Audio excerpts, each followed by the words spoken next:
Rexas, mulleres baixo o terror franquista, así se chama a exposición que se inaugurou este mércores na entrada do prazo provincial.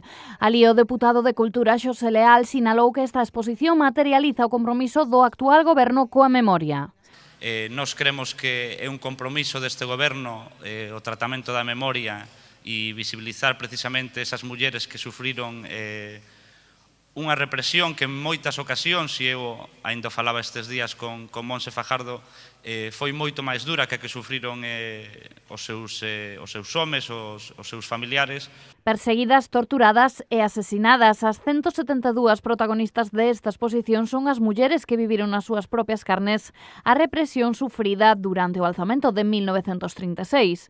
Unhas 78 imaxes que prometen trasladar a todo aquel que as visualice ao sufrimento polo que tuveron que pasar estas mulleres.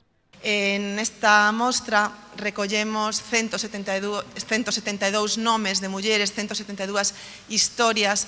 88 desas mulleres están recollidas en imaxes, nalgunha das 78 imaxes que recolle a mostra, que ademais pretendimos que teña representación de todas, como ben dixo Leal, de todas as comarcas da provincia, todas as comarcas están representadas. Somos conscientes de que hai moitas mulleres que non aparecen, era imposible, primeiro por espazo e segundo tamén porque desgraciadamente hai moitas historias que todavía quedan por rescatar, que todavía quedaron no camiño, pero pretendemos que a exposición sexa unha homenaxe a todas as mulleres que sufriron de algún xeito ou outro o franquismo.